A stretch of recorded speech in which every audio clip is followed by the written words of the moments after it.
Bonjour et bienvenue dans l'émission Player, une émission co-préparée par l'ESM Business School et 2424.mg. Je m'appelle Jonathan Ranzatwen et je dirige l'ESM Business School. J'ai le plaisir aujourd'hui d'accueillir Rive Rakosundassans, président de FIFPAMA. Bonjour Rive. Bonjour Jonathan. Tu vas bien? Ça va. Merci d'avoir accepté d'essuyer les plâtres avec nous pour cette première émission. C'est un plaisir. On entend beaucoup parler de toi en ce moment, de par ton rôle de président de FIFPAMA. Mais j'ai envie de dire, on ne te connaît pas vraiment en tant qu'entrepreneur. Est-ce que tu peux un peu nous expliquer quel est ton parcours d'entrepreneur? Alors le parcours d'entrepreneur, il faut toujours commencer par le commencement. C'est-à-dire que moi, j'ai fait toute ma scolarité à Madagascar, donc à Saint-Michel, à l'université d'Antananarive, l'INSCAE. J'ai monté ma première entreprise quand j'étais en première année de gestion, donc à la faculté d'Aix à Antananarive, une petite entreprise de confection. J'ai appris sur le tas. Puis après, comme tout le monde, à la fin de mes études, j'ai fait un stage et j'ai bien choisi l'entreprise dans laquelle je voulais faire mon stage parce que je voulais continuer dans le textile et ça s'est enchaîné comme ça, tout naturellement. Très bien, donc aujourd'hui, dans quel secteur tu interviens? Alors, principalement, j'ai une entreprise de textile donc, qui fabrique des vêtements de travail. Puis j'ai monté aussi une entreprise qui fabrique de l'éthanol à partir de manioc, mais ça c'est en cours de négociation actuellement parce que nous n'avons pas encore pu malheureusement finaliser le financement de cette entreprise. Sinon j'ai des entreprises, des jeunes chefs d'entreprise. Ce matin encore j'ai reçu un couple qui travaille dans la production d'huile de gingembre pour l'exportation. Donc je donne des conseils, je fais aussi de la consultance, mais je fais gratuitement la consultance pour les jeunes chefs d'entreprise. Malheureusement, je ne peux pas en faire beaucoup parce que 24 heures, c'est 24 heures, donc on peut pas. Il faut dormir. Il faut dormir, ça m'arrive aussi. Très bien, ok. Du coup, avec ton expérience aujourd'hui, comment tu analyses l'évolution de l'entrepreneuriat à Madagascar? Alors, tout d'abord, moi je pense qu'il y a de plus en plus de jeunes qui souhaitent entreprendre à Madagascar. Malheureusement, le contexte n'est pas toujours favorable. L'environnement des affaires globales n'est pas favorable donc à la création d'entreprises, c'est-à-dire que le système bancaire, le système de financement, la prospection de marché, il y a tout un tas de choses donc il va falloir encore mettre au point au niveau de l'administration pour que vraiment les jeunes qui ont suivi un parcours typique, comme moi, puissent entreprendre facilement. Donc, moi, ce que je pourrais conseiller, c'est d'abord d'avoir une idée très claire, être persévérant et surtout, adhérer à des associations, des groupements, parce que le plus sûr moyen d'échouer aujourd'hui reste encore d'y aller seul. Très bien. Et je vois que tu as des appétences sur le secteur de l'agriculture. Quelle est ton analyse sur ce secteur et notamment à ce que moi j'entends depuis 6-7 ans à Madagascar, que Madagascar doit devenir le grenier de l'océan Indien. Pourtant Madagascar importe encore plusieurs milliers de tonnes de riz tous les ans. Oui, potentiellement Madagascar a les moyens de devenir effectivement le grenier de l'océan Indien, sinon plus, si on y met vraiment des nôtres pour vraiment aller de l'avant. Le problème, c'est que, tout d'abord, investir dans l'agriculture, c'est travailler des superficies, aménager des terrains, et tout ça, ça prend du temps. Malheureusement, le temps à Madagascar, c'est limité dans les limites d'un mandat politique. Donc, c'est très difficile de mettre en place des investissements structurants qui permettent, qui facilitent l'accès à des terrains ou à des projets, parce que même un cycle culturel, ça peut aller jusqu'à 12-18 mois. Hein. Donc tout ça, donc financer ce genre d'exploitation, ça nécessite un système financier donc, qui peut financer des projets qui peuvent aller jusqu'à 12-18 mois. Donc c'est une question de volonté d'abord. Est-ce que nous voulons vraiment investir là-dedans? Si oui, il faut mettre en place le contexte et toutes les structures donc, qui accompagnent les chefs d'entreprise qui souhaitent vraiment s'y impliquer. Donc aujourd'hui, si on essaie de faire un peu un panorama de ce secteur, qu'est-ce qui manque dans ce secteur? Il manque plus tout ce qui est terrain, il manque les clients, il manque des zones cultivables. D'après toi, c'est ton analyse? On ne peut pas dire que le terrain manque. On ne peut pas dire non plus qu'il n'y a pas de personnes ressources parce que bon, entre 70 et 80% des Malgaches évoluent dans le milieu rural et vivent de l'agriculture. Mais aujourd'hui, la plupart de nos agriculteurs est encore resté dans le système traditionnel. Il faut faire le saut technologique d'aller vers la mécanisation si on veut vraiment travailler une superficie plus grande et si on veut avoir plus de rendement. Et c'est ça, c'est le système qui favorise la mise en place de tout ça, qui est encore introuvable à Madagascar. Très bien. Et donc du coup, j'imagine, tu as un avis très négatif sur la culture sur brûlis? Très négatif. Ton avis sur la nouvelle génération d'entrepreneurs que tu es à même de croiser? Tu es confiant en l'avenir pour cette jeune génération? Déjà, je suis positif par nature. J'ai confiance, pourquoi? Parce que les jeunes d'aujourd'hui en veulent vraiment, en tout cas ceux que j'ai croisés et ceux qui veulent vraiment entreprendre. Encore faut-il les canaliser, d'où l'importance d'une école comme la tienne, donc, qui essaie d'inculquer aux gens donc, plus l'esprit que la connaissance, parce que être chef d'entreprise, c'est d'abord une question d'état d'esprit. Très bien. Dans une entreprise, dans n'importe quelle entreprise, il y a des steps, des étapes à passer. On voit que beaucoup d'entreprises aujourd'hui ont du mal à Madagascar à passer certaines étapes.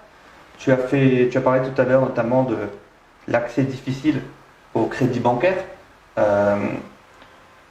Comment demain, d'après toi, on pourra créer des vrais champions malgaches qui vont rayonner, avant de rayonner sur le monde, rayonner sur la région? Qu'est-ce qu'il faudrait comme environnement pour agriculture ou pas agriculture pour avoir des champions locaux?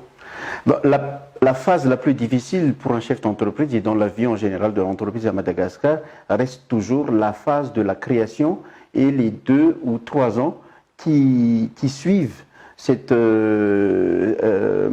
période de création-là. Pourquoi? Parce que c'est là où l'investissement personnel du promoteur est vraiment sollicité. Parce que c'est là où, par exemple, si tu apportes un projet aux banques qui sont ici, les banques ne le financent pas si tu n'as pas au moins une année ou voire 2 années d'existence, d'exploitation. Donc, il va falloir trouver des solutions si tu n'as pas les reins suffisamment solides en termes de trésorerie. C'est difficile de passer ce cap de 2 ou 3 ans de la vie d'entreprise. Après, tu auras consolidé l'expérience, le marché, tes partenaires, et avec le temps, ça devient de plus en plus facile. Très bien. Dans l'agriculture ou dans d'autres secteurs d'activité, on est à même de travailler avec l'État, avec la puissance publique. Si un jeune entrepreneur veut se lancer et qu'il a l'État comme client entre 20 et 60% de son activité, quel conseil lui donnerais-tu? Alors, d'abord, il y a l'État et le régime, il y a l'État et l'État. Donc, moi, je suis quelqu'un qui fait confiance à l'État de manière absolue. Après, il y a ceux qui dirigent, ceux qui font fonctionner l'État. Avec eux, il faut savoir communiquer, dialoguer, travailler ensemble. Et dans le domaine particulier que tu évoques, c'est-à-dire l'agriculture, c'est la partie la plus difficile parce que il faut trouver des terrains, les acquérir, parce que le terrain reste le premier capital dans le business de l'agriculture.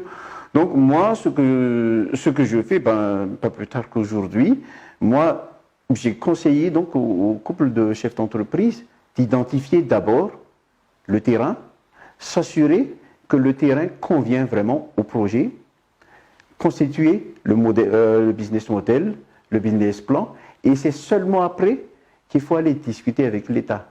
Donc, essayez de faire le maximum sur papier d'abord et être sûr de ces arguments. avant d'aller trouver l'IDBM, le ministère de l'Agriculture, le ministère de l'Aménagement du Territoire et tout ça, parce que l'État à Madagascar reste encore un système très complexe déjà dans son fonctionnement, ensuite dans sa gouvernance.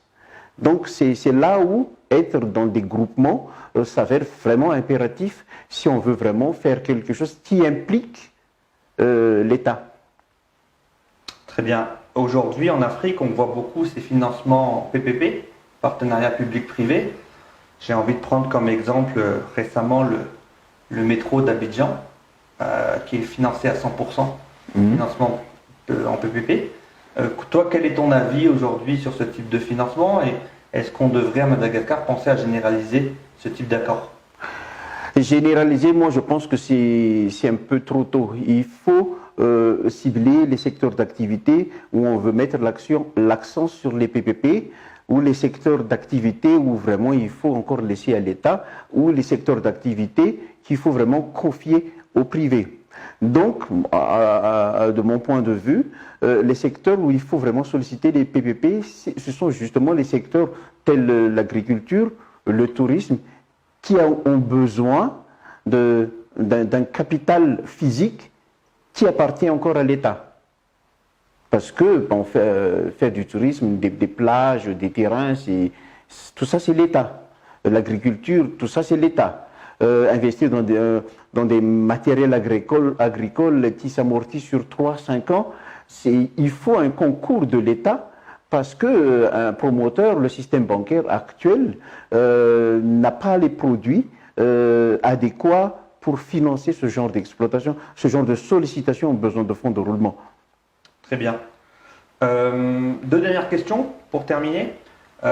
Donc j'imagine que tu vois beaucoup d'entrepreneurs sur différents secteurs d'activité. Est-ce que tu pourrais nous donner le nom d'un entrepreneur dont on ne parle pas assez et qui gagnerait à être davantage connu aujourd'hui?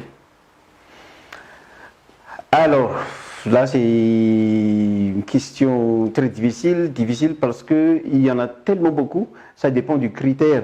Moi j'aime bien le parcours de Fanil, celui qui fabrique du produits laitiers, fromage. J'aime bien aussi le parcours de Tatel Rakutpe de Tropical, qui produit des fruits séchés. Et troisièmement, le jeune couple que j'ai croisé ce matin, qui est dans l'huile essentielle, dans la production d'huile essentielle. Je cite ces trois-là parce que, l'huile essentielle, c'est la transformation. Tropical, c'est de la transformation aussi. Et Fanny, lui, fait aussi de la transformation. Moi, je pense qu'il faut miser sur l'industrie parce que l'industrie, c'est une chaîne de valeur très longue.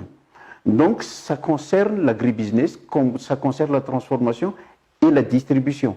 Si on peut vraiment trouver un système qui appuie, qui soutient ce type d'activité en y impliquant les jeunes, je pense qu'on a beaucoup de chances de s'en sortir dans un temps relativement court. Très bien. Donc du coup, en parlant des jeunes, moi j'imagine qu'il y a un certain nombre de jeunes, soit étudiants, soit peut-être salariés qui réfléchissent à passer le pas vers l'entrepreneuriat.